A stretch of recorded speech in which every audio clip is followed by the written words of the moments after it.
여러분, 예수 믿는 사람들이 특별히 이 고난을 맞이하는 사람들이 이제 두 가지 종류가 있습니다. 왜 고난을 받는가에 대해서 하나는 자기가 잘못 선택해서 내 선택이 이를테면 잘못됨으로 인하여 고난을 받는 경우가 있습니다. 그런데 또 하나는 뭐냐면 나와 전혀 관계없이 당하는 고난이 있습니다. 그것을 트리얼, 연단 이렇게 얘기합니다.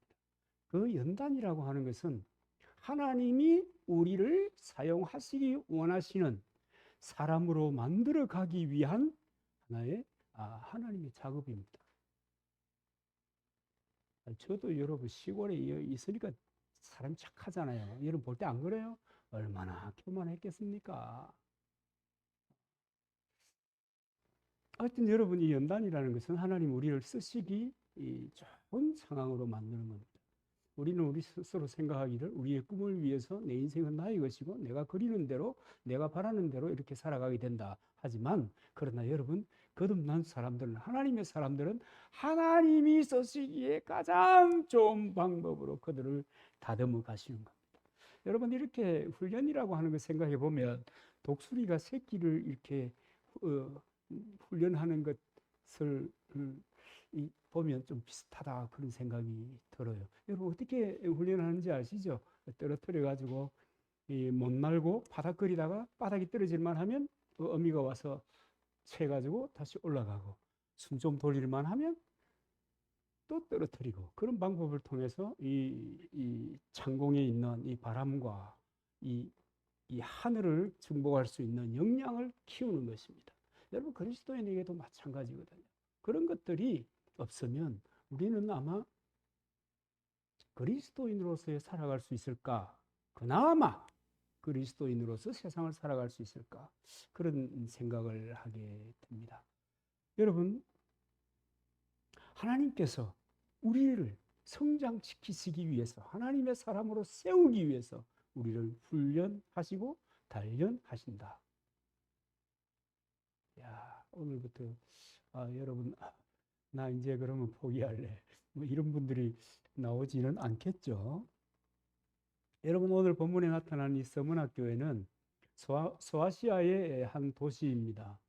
소아시아의 3대 도시 가운데 하나인데 아주 크고 아주 아름답고 또 부유한 항구 도시라고 합니다. 이 도시에서는 정말 그야말로 경제적으로도 부유하고요. 또 여러분 늘 그렇잖아요.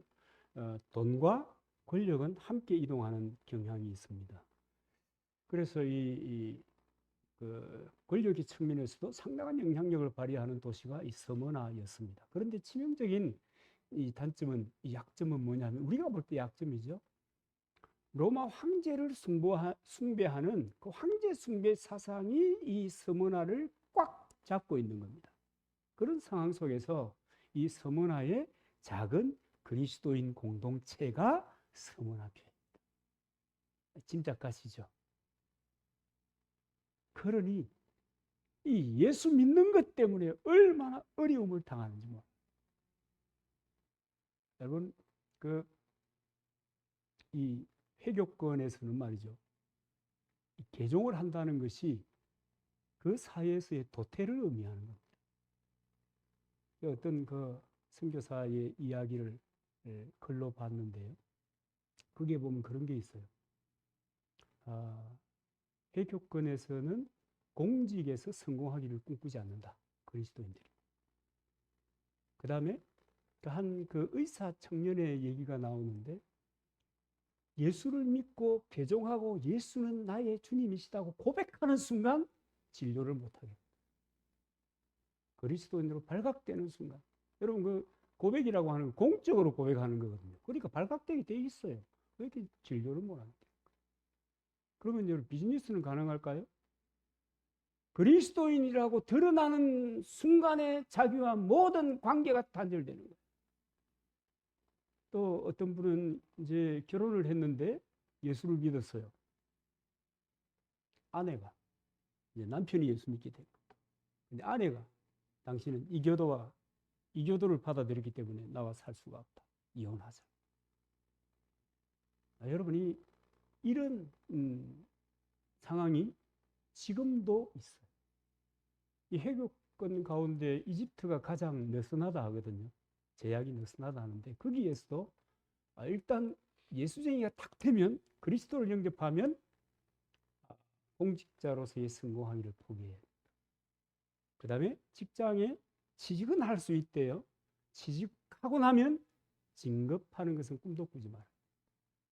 지금도 이 회교권에서 그리스도를 믿는 사람들은 어마무시한 그 상황적인 어려움을 가지고 있습니다. 이 과거의 서머나 교회는 더 했겠죠. 이 광명천지에 그런데 옛날에는 뭐 더 했겠죠. 더 했을 겁니다. 그런데 그 서머나 교회가 어떻게 주님께서 이렇게 칭찬하는 그 영광스러운 교회가 될 수 있었는가? 도대체 그 비결이 뭐냐?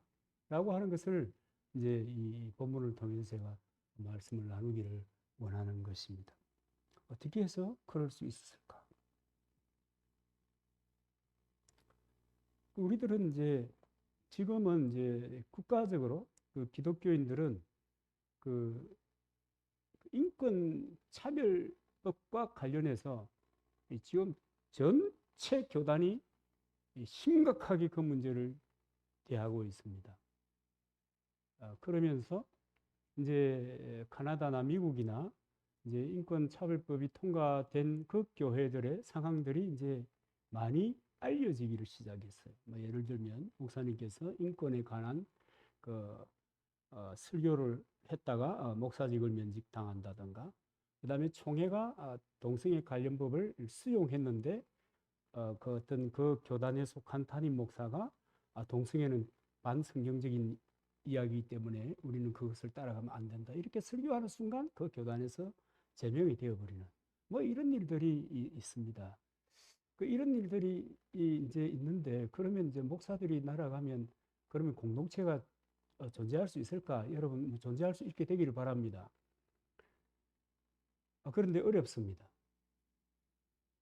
그래서 제가 강조하는 게 있잖아요. 앞으로는 정말 이 공동체로서 모이는 이런 일들이 어려워질 수 있는 때가 온다. 제가 옛날은 아닌가요? 오래전부터 그런 얘기 했잖아요. 그래서 여러분들이 가정에서 이 신앙을 지켜나갈 수 있는 훈련들을 해야 되는데, 제가 민기적거리면서 하고 그 고민하는 것이 가정예배입니다. 일주일에 한 번이라도 가정예배를 할 수 있도록 해야 되는데, 왜 민기적거리느냐? 게을러서 그래요. 그것도 제가 그 과거에 참모할 때 서울에서 참모할 때 그 교회는 주일 낮에만 주로 모이는데, 거기에서는 저녁 예배를 그 가이드라인을 주어서 이렇게 하도록 했더니 한 30%가 채 안 되는 실행률, 교인들이 안 하더라고요. 뭐 이런저런 것으로 고민하고 있습니다만, 여러분 대단히 심각하고 어려운 시즌을 맞이하고 있습니다. 여러분 코로나 우리 경험해 봤잖아요. 셧다운이에요. 예배당 셧다운. 그죠? 예배당 셧다운. 이제 그런 이제 상황이 이제 계속 이제 반복된다. 성경을 보면 반복된다. 이건 뭐 피할 수 없는 것이기 때문에 우리가 준비해야 된다. 이런 측면으로 제가 이 말씀을 이제 드리는 건데, 이 서문화 교회는 여러분 어떻게 그런 어려운 상황을, 정말 이건 밥줄이 걸린 거잖아요. 사람이 뭘로 살아요? 밥심으로 살아요. 그런데 두 밥심이 있습니다. 하나는 하나님의 말씀이 밥이다. 그 다음에 우리가 날마다 먹는 것이 밥이다. 두 밥이 조화를 이루면 참 좋은데, 그러는데 문제가 없으면 참 좋은데, 그렇지 않을 때가 문제잖아요. 이 서문화 교회는 그랬거든요. 하나님의 말씀의 밥을 먹는데 세상, 우리가 육체가 먹어야 될 밥 먹기가 어렵단 말이에요. 상황적으로. 근데 어떻게 그것을 극복했을까? 여러분, 이 설교는 이것을 위해서 갈 겁니다. 단지 한 문장입니다. 주님이 하신다. 이것 하나로 그 어려움과 고난과 그 핍박을 다 극복할 수 있었습니다. 주님이 하신다. 주님이 하신다. 할렐루야. 여러분, 우리의 당하는 어려움, 고통, 힘듦 있습니까? 주님이 하십니다. 특별히 믿음 때문에 겪는 어려움이라면 주님이 하십니다. 주님이 헤아리십니다. 그리고 주님이 우리들에게 그 다음 순간들을 예비하고 있는 것입니다.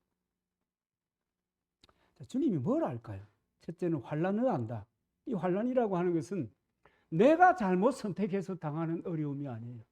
내가 신앙생활을 하기 때문에 더 나아가지 못하는 이 어려움이에요.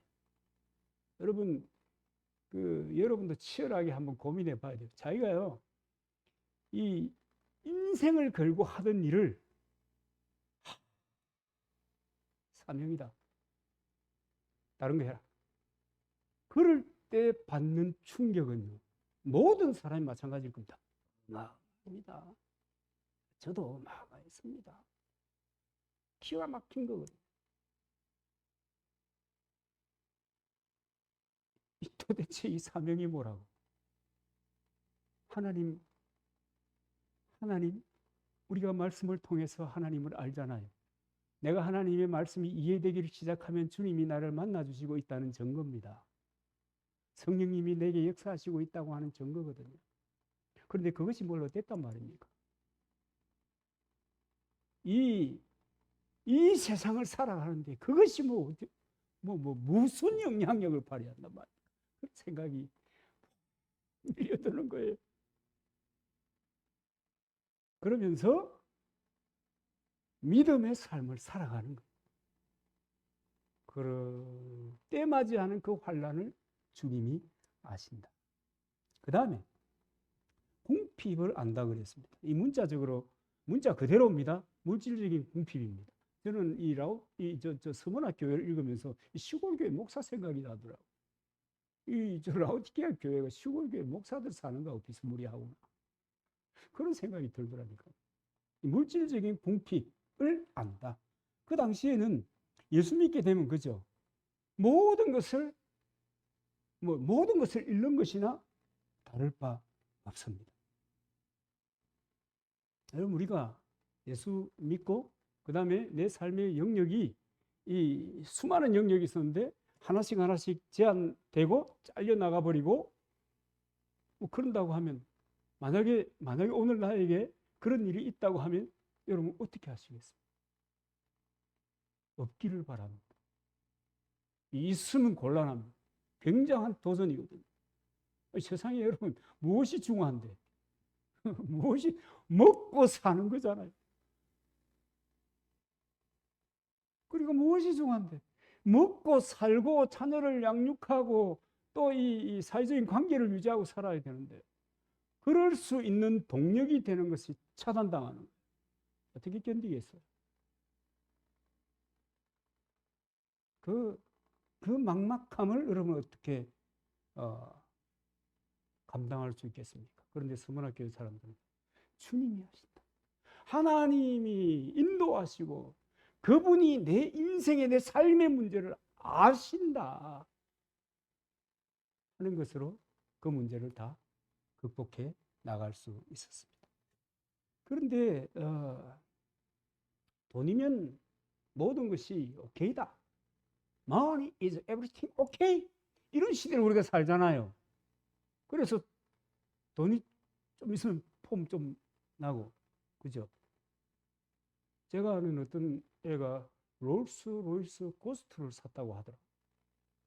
야, 너 어떻게 그걸 했냐? 지의 바탕을 제가 아는데 고등학교 졸업하고 집 나간 놈입니다. 그래가지고 야, 너 이제 신앙생활은 그래서 이제는 잘하고 있냐? 예수가 발미해줘요. 예수가 내 성공에 기여한 것이 무엇입니까? 그러더라고. 그래, 알았다. 나는 그랬더니 몰라요. 참 여러분 그러더라니까.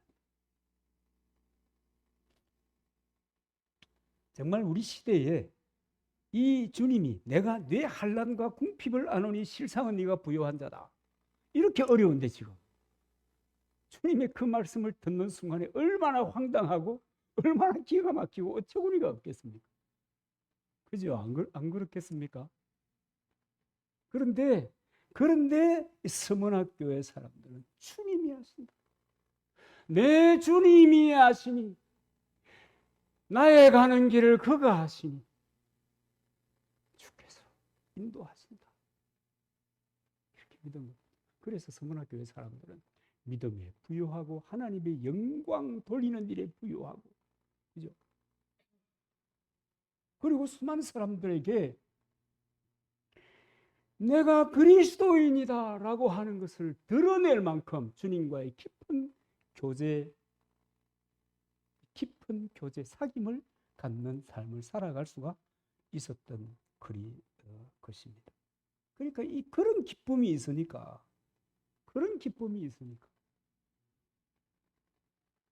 사회에서 당하는 환경이 내게 주는 그 억압이나 압력에 대하여 기쁨으로 뭐 기쁘겠어요. 그죠? 묵묵히 받아들이고 살아가는. 그러니까 결코 그들은 가난한 사람이 아닙니다. 그죠? 공감이 됩니까? 절대 가난한 사람이 아니에요. 여러분, 이 정신세계가 먼저 가는 겁니다. 영혼이 먼저 가는 겁니다. 그 다음에 다른 환경은 그것에 의해서 좌지우지 되는 겁니다. 이 상황이 안 좋아서 억압을 당하면 그것도 능히 밀고 가는 겁니다. 멘탈이, 요새 말로 멘탈이, 신념이 강한 사람이 문제 해결 능력이 있는 겁니다. 믿음이 강한 사람이 상황을 돌파하는 능력이 있는 겁니다. 단지 주님이 아신다는 그것 하나로 I'm okay. 그리고 또 이들이 당하는 주님이 아는 고통 중에 하나는 뭐냐면 유대인으로부터 받는 이 핍박입니다. 여러분, 당시에도 지금도 유대인들은 부자입니다. 돈이 많았습니다. 지금도 여러분 그 미국에 가면 유대인이 미국에 도착하잖아요. 여러분 그런 이야기 아마 많이 들었을 거예요. 유대인이 미국에 도착하면 유대인, 그러니까 한인회가 아니고 유대인회에서 와가지고 그 사람을 데리고 재워주고 입혀주고 길을 열어주고 성장하고 안정권에 도달할 때까지 유대인들이 서포트해요. 미국의 백화점의 50%가 유대인 거거든요. 그 유대인의 누구의 것을 먼저 입점시키는 줄 아세요? 유대인이 만든 것은 좋든 그러든 먼저 입점시키는 거예요. 그러니까 미국의 부자 30%가 유대인들이에요. 그러니까 지금 이스라엘이 난장을 치고 있잖아요. 사실은 이 종말론의 서막이거든요. 그게 어쨌든 현실적으로는 난장을 치고 있잖아요. 그런데 계속 미국이 지원해 주잖아요. 그러지 않을 수가 없는 거예요. 우리나라 사람들이 미국에 딱 도착하면 이거는 이제 이거나 저거나 다 들은 얘기인데 뭘 빼먹을 게 없을까 봐 싶어가지고 달려던데요. 그러니까 우리나라 사람들은 좀 힘들고 경계를 해야 되고 유태인들은 이제 얼마든지 승승장구할 수 있는 기반이 돼요. 이 시대에도 서문학교의 이 시대에도 마찬가지예요.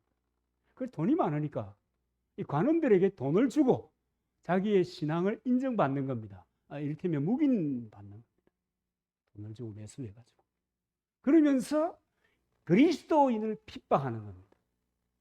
여러분, 유대인들은 자기들이 하나님의 백성이라고 하는 선민의식이 굉장히 강한 사람입니다.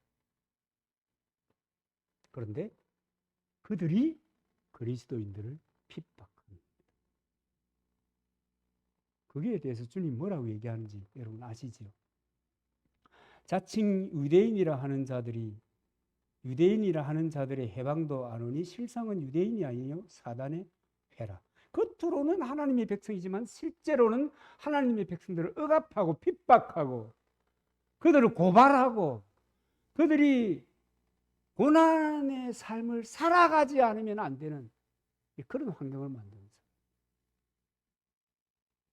여러분, 여러분도 그런 것을 느끼실지 모르겠지만, 이 목회를, 아웃사이드의 목회나 도시 뭐 비슷할 거예요. 목회를 하다 보면, 안 믿는 사람들에게 처음에 배척을 받아요. 이 지역에 오면 배척을 받아요. 그 다음에는 그 다음에는 누가 배척해요? 교인들이 목회자를 배척을 해요. 근데 안 믿는 사람들이 배척할 때는 그 괜찮아요. 아, 이거 뭐. 근데 믿는 사람이 배척하면요. 야, 이게 뭐 이런 일이 있나 싶다니까. 물론, 그래도 주님은 아신다. 주님은 아신다. 그것 때문에 덮고 가는 겁니다. 왜냐하면 주님이 아시니까. 주님이 알아서 하실 거니까. 인생에 무슨 종놈이 뭘 할 게 있다고. 주인 대신 주님이 인도하는 거지. 안 그래요? 그런 상황, 이 서문화 교회가 경험하고 있습니다. 사실은 여러분, 주님이 아시면 되거든요. 주님이 권위자잖아요. 주님이 최종적인 힘이잖아요. 그분이 이끌어가시잖아요. 내가 꿈꾸고 내가 생각하고 내가 대시하는 것 같지만 주님이 이끄시고 주님이 인도하시고 주님이 열매를 보실 거잖아요. 그러니까 주님이 아시면 되는 거예요. 그런데 주님이 아시는데 주님께서 이 서문화 교인들이 이렇게 힘들게 신앙생활을 하고 있는데 주님이 뭐라고 얘기하시는가 하면 8절에 보면 서문화 교회 사자에게 편지하기를 처음이요 나중이요 죽었다가 살아나시니가 가라사대 이렇게 얘기합니다. 고난의 처음도 알고 끝도 아시는 분이 예수 그리스도인데 그분이 아신다는 거예요. 여러분, 상처를 당해서 입원해 있는 사람은 손가락 끝에 밴드라도 붙이고 가야 위로가 될 거 아니에요. 동병상련이라. 그런데 내가 당신을 이해합니다. 나도 아파봤어요. 이렇게 한다고 문제가 해결되는가요? 안 되죠. 여전히 마음이 위안은 잠깐 받을지 몰라도 여전히 아픈 거죠. 너도 그런 일을 당했구나 싶어도 문제 해결은 안 되는 거예요. 그런데 그리스도는 우리의 문제를 해결해 주시는 것입니다.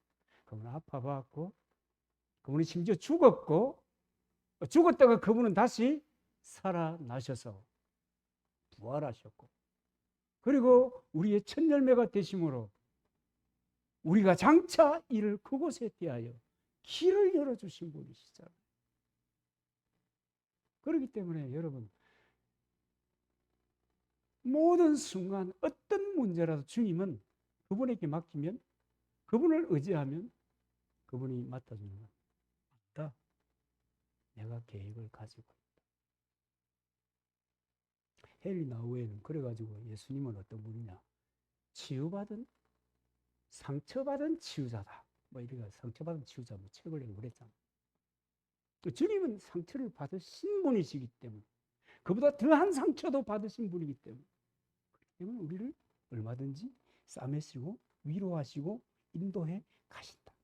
그래서 그분은 내 모든 문제를 해결하시는 내 인생의 답인 것입니다. 그분이 내가 왜 고통을 한다? 그러면 되는 겁니다. 안 그래요? 그래서 여러분, 저도 이제 제가 좋아하는 그 팀이 있잖아요. 이제 다 이제 그만두었는데 그 팀에서는 늘 그럽니다. 당신처럼 소중한 사람은 없다. 서로에게. 당신처럼 소중한 사람은 없다. 그런데 그 말이 말이죠. 그 현장에 이 돌격대로 쓰임받는 사람들의 심정을 얼마나 움직이는지 안다는 거거든. 네 인생을 안다. 네 삶을 안다. 힘내라. 그래서 우리가 스크럼을 짜고 가는 거 아니냐. 혼자는 힘드니까. 우리 공동체도 마찬가지입니다. 서로 알아주는 겁니다. 알아주는 거예요. 알아주는 거 어려워요. 알아주는 것만 해도 기운이 나는 겁니다. 주님은.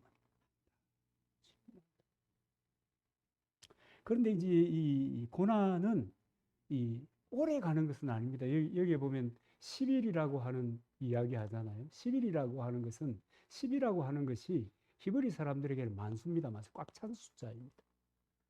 그러나 그 숫자가 꽉 차면은 뭐가 된다는 거예요? 그 고난도 끝난다는 거예요. 그래서 고난의 끝이 있다 라고 하는 것을 믿는 거예요. 우리는 연단을 받아도 끝날 때가 있다. 어려운 상황이라도 끝날 때가 있다는 것을 주님이 아시는 것과 더불어 생각한다면 우리는 넉넉히 이길 수가 있는 거예요.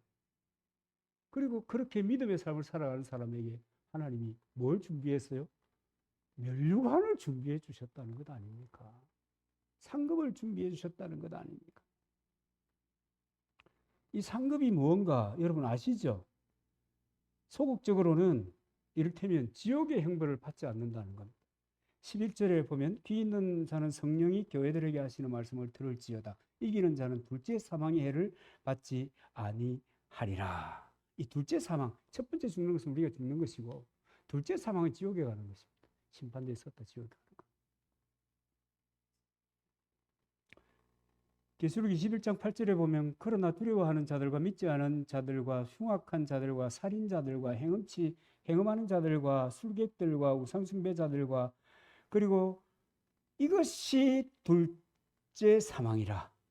불과 유황으로 타는 못에 참여하리니 이것이 둘째 사망이라. 둘째 사망은 지옥의 형벌을 받는 거예요. 그래서 이 소극적인 상급이라고 하는 것은 지옥에 대한 고통이 없다. 그래서 믿는 사람들이, 거듭난 사람들이 그 죽음이라고 하는 것은 대단히 평안하다. 일반적으로 그런 얘기 많이 하잖아요. 왜 평안한 줄 아십니까? 이 세상을 끝내고 이제는 승리자로서 죽음이라고 하는 것이 승리자로서 개선문을 통과하는 죽음이거든요. 그러니까 기분 좋은 거지. 저는 이게 이제 다른 목사님인데 들은 얘기인데 그 집사님 네 분이 살아 계시다가 남자 집사님 먼저 돌아가신 거예요. 그 장례를 이제 장례 예배를 위해서 목사님 갔지 않겠습니까? 갔더니 여자 집사님 땡시땡시 춤을 추고 있는 거예요. 이게 미쳤나? 목사님 볼 때는 저기 아이고 남편을 돌아 충격받아서 미쳤구나 이렇게 생각했는데 그 왜 그래서 안 지금 남편이 죽어가지고 시체가 누워 있는데 그러면 안 되지 했더니 이 집사님이 그러는 거예요. 내가 너무 낙심이 돼가지고 하나님 나 어떻게 살아야 할지 모르겠다 하고 기도했더니 하나님이 환상을 쫙 열어주는데 천사가 자기 남편을 데리고 산책하듯이 천국으로 들어가더라. 그걸 보고는 이렇게 미쳐버린 거. 참 그런 일도 있구나. 저는 그런 거 경험한 적 없습니다. 저는 웃는 사람들도 좀 울으라고 하는 사람이기 때문에 그런 거 없습니다. 어쨌든 여러분 둘째 사망의 지옥의 형벌로부터 이를테면 그 다음에는 이제 생명의 면류관입니다. 10절 후반부에 보면 내가 죽도록 충성하라 그리하면 내가 생명의 면류관을 내게 주리라. 이 면류관이라고 하는 것은 히라보로는 두 개의 단어가 쓰는데요. 디아테마라고 하는 말은 이제 그 면류관을 때 쓰는 말인데 왕에게 주는 면류관, 왕이 쓰는 면류관을 디아테마 이렇게 얘기합니다. 그런데 지금 이 본문에 나타난 면류관은 스테파노스라고 하는 겁니다. 이 스테파노스라고 하는 면류관은 뭐냐면은 스무나에는 운동 경기장이 많이 있었대요. 그래서 운동에서 최후의 승리자가 되면 이제 월계관을 씌워주잖아요. 면류관을 씌워줘. 그것이 바로 이 스테파노스다. 면류관이다. 끝까지 믿음의 삶을 이겨낸 사람들이 받는 것. 근데 이제 그런 경기장에서 면류관 쓰는 것을 보고 이 스무나 사람들은 어떤 생각을 합니까? 자기 인생의 경기장을 오버랩시키는 거예요. 그래가지고 내 인생에 내가 믿음으로 살면서 맞이하는 이 경기장에서 마침내 승리하게 될 때 주님께서 이 스테파노스를 면류관을 주신다. 라고 하는 확신을 가지고 그러니까 승리하는 건데요. 그러니까 어려운 가운데서도 믿음을 지켜나가는 거. 그 시대나 이 시대나 사람이 살아가는 세상에는요. 물질이라고 하는 것은 사실은 우리가 하나님을 딱 배제해버리면 물질은 절대 가치입니다. 왜 사느냐고 묻거든.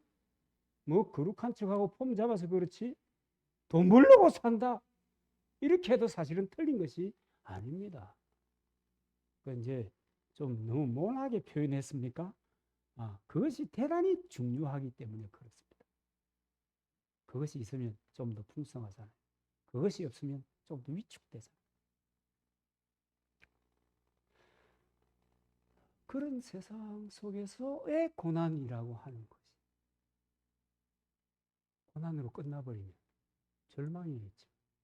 마침내 그 고난은 끝날 것이고 내가 받는 고난 주님도 아시지만 그 고난은 끝날 것이고 그것은 나에게 면류관이 되어서 돌아올 것이다. 할렐루야.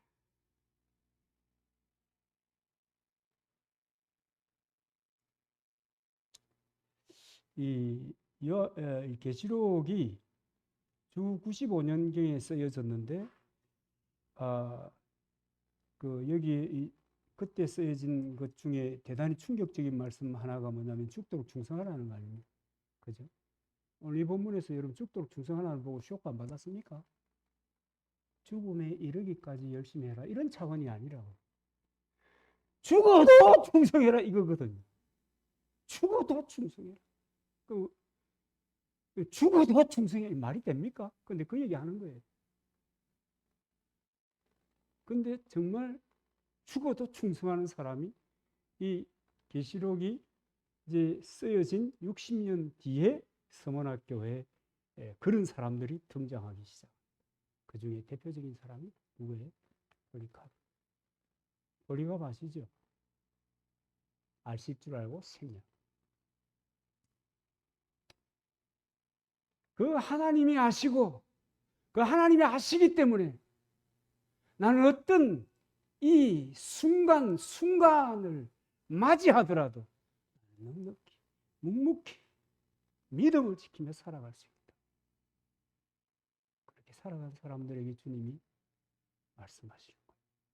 실상은 부유한 자 바로 지난 주간에 뭐 실상은 가난한 자가 바로 너희다. 부유한 자, 실제로 부유한 자가 되시기를 바랍니다. 하나님께서 주실 그 영광, 그 은혜, 그 풍성한 그 스테파노스의 이 아름다운 그 면류관의 그 비전, 이것이 우리들의 비전이 되기를 바랍니다.